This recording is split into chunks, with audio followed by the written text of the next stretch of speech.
Friends, welcome to अपना learner paradise. आप सबको धनतेरस की हार्दिक शुभकामनाएं। आपने कभी सोचा है कि हम लोग ये धनतेरस का त्योहार क्यों मनाते हैं? इसके पीछे कई सारी कहानियां हैं, जिनमें से एक मैं आज आपको सुनाने वाला हूँ। कई साल पहले की बात है।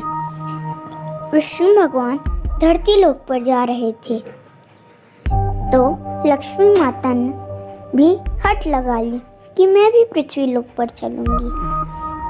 विष्णु भगवान ने कहा, ठीक है, लेकिन इसके लिए मेरी एक शर्त है। तो उन्होंने मान लिया। फिर वो दोनों पृथ्वी लोक पर गए। विष्णु भगवान ने कहा लक्ष्मी माता से कि मैं दक्षिण की ओर जा रहा हूँ, आप मेरा पीछा नहीं कीजिएगा। तो फिर लक्ष्मी माता ने मन में ही सोचा कि दक्षिण की ओर ऐसा क्या है कि प्रभु मुझे नहीं जाने दे रहे। तो लक्ष्मी माता से रहा न गया और वो उनके पीछे पीछे चली गई।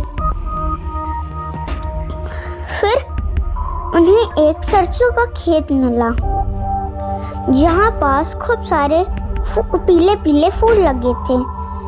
वहीं पास वो अपना से फिर वो थोड़ा आगे गई तो उन्हें गन्ने का खेत मिला, और उसी गन्ने खेत में वह गन्ने निकालकर चूसने लगी।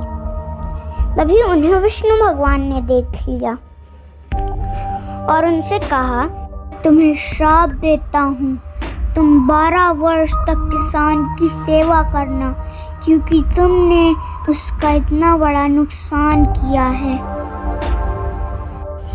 तो फिर 12 वर्ष तक वो किसान की पत्नी के साथ किसान की सेवा करने लगी।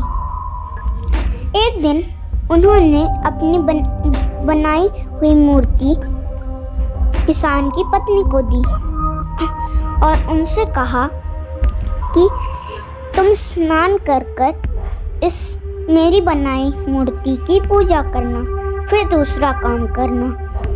तो किसान की पत्नी ने एकदम वैसा ही किया।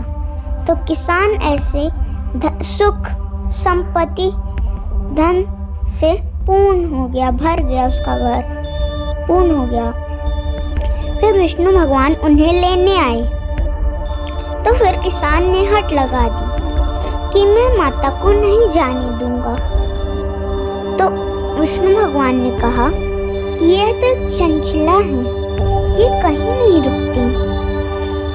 तब भी किसान हट लगाए बैठा हुआ था कि मैं माता को नहीं जाने दूंगा।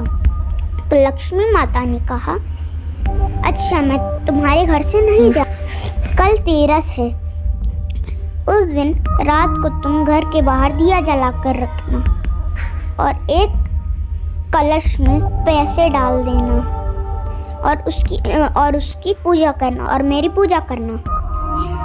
पूजा के वक्त मैं तुम्हें दिखाई नहीं दूंगी, लेकिन मैं उस कलश में वास करूंगी और वो जो दिया की रोशनी से मैं तुम्हारे घर के कोने कोने में रहूंगी।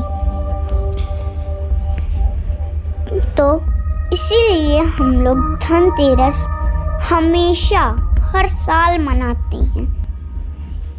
धनतेरस की हार्दिक शुभकामनाएं। Like, subscribe and share.